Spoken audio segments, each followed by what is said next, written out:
आज ही Doubtnut app download करें। Doubtnut पर होगा अब आपके सभी मैथ्स, केमिस्ट्री, फिजिक्स और बायोलॉजी डाउट्स का सफाया। बस अपने क्वेश्चन की फोटो खींचो, उसे क्रॉप करो और तुरंत वीडियो सोल्यूशन पाओ। Download now.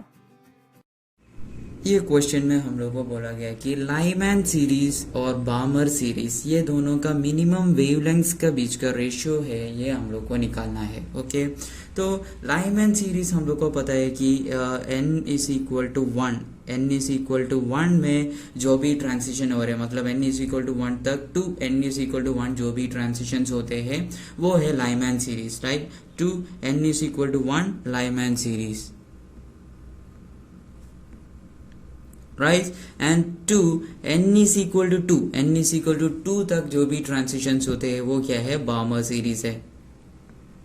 ऑलराइट, बट इधर हम लोग जस्ट ऑल ट्रांजैक्शन का बात नहीं कर रहे हैं, हम लोग बात कर रहे हैं मिनिमम वेवलेंथ वाला ट्रांजैक्शन। मिनिमम वेवलेंथ मतलब कितना है, मिनिमम वेवलेंथ मतलब maximum frequency.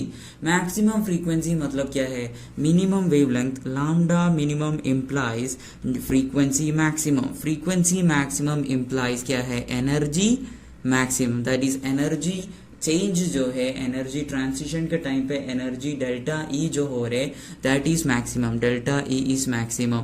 Therefore n is equal to 1 में सबसे ज्यादा एनर्जी डिफरेंस कहाँ होगा, सबसे ज्यादा energy difference is equal to कौन सा ट्रांजैक्शन से होते हैं, n is equal to n2 is equal to infinity, right, sorry n1 is equal to infinity से जो ट्रांजिशन होते हैं उसमें सबसे ज्यादा एनर्जी डिफरेंस होते हैं, क्योंकि एनर्जी क्या है, ऐसे चेंज होते जाते therefore largest change in energy जो होगा वो क्या होगा, इन्फिनिटी से कोई सा भी एक क्या है ऑर्बिट में जब ट्रांजिशन करेगा वो होगा। एक पर्टिकुलर ऑर्बिट के लिए, एक पर्टिकुलर सीरीज के लिए सबसे मिनिमम वेवलेंथ होगा n is equal to infinity से वो उसमें जो ट्रांजैक्शन हो रहे हैं, राइट। तो हम लोग बोल सकते हैं कि लाइमैन सीरीज का minimum wavelength will be from n1 is equal to infinity to n2 is equal to 1, and Balmer series का n1 is equal to infinity से n2 is equal to 2 में।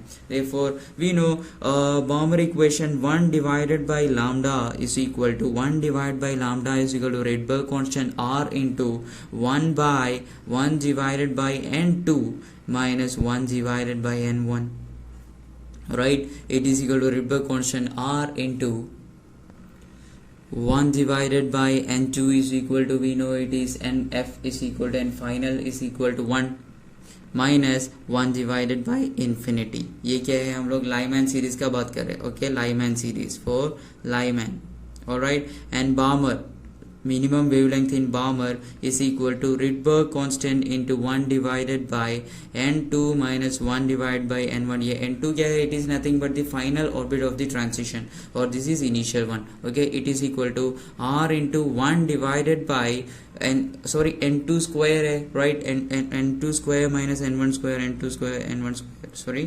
ओके, तो it is equal to 1 by 2 square is equal to 1 by 4 minus 1 by infinity square, right. It is equal to, हम लोग लिख सकते हैं r into 1 by 1 minus 1 by infinity square, 1 by infinity square is equal to 0, therefore 1 by 1 r, और it is equal to क्या हो जाएगा, r into ये 0 हो जाएगा, r into 1 divide by 4, right. तो हम लोग को पूछा गया कि इन लोगों का बीच का रेशियो क्या होगा, that is lambda L divided by lambda B क्या होगा, lambda L divide by lambda B हम लोग को फाइंड करना है, right. Lambda L divide by lambda B is equal to क्या हो जाएगा, it is nothing but lambda L is nothing but 1 by R, right, 1 by R, क्योंकि ये जो है हम लोग कैलकुलेट किया है 1 बाई लैम्डा L, तो lambda L is equal to 1 by R हो जाएगा, और lambda B is equal to R by 4 हम लोग कैलकुलेट किया है 1 by lambda B, therefore lambda B is equal to क्या हो जाएगा, 4 by R, alright. It is equal to हम लोग को मिलेगा 1 divide by 4, it is equal to 0.25, 1 by 4 is equal to 0.25 is the ratio between the minimum wavelength of Lyman series and the minimum wavelength of Balmer series। therefore कौन सा option हम लोग को सही होगा, option B 0.25 is the right choice for this question। Class 6 से 12 से लेके नीट, IIT, जेईई मेंस और एडवांस के लेवल तक 10 मिलियन से ज्यादा स्टूडेंट्स का भरोसा। आज ही डाउनलोड करें डाउटनेट ऐप या व्हाट्सएप कीजिए अपने डाउट्स 8400 400 400 पर।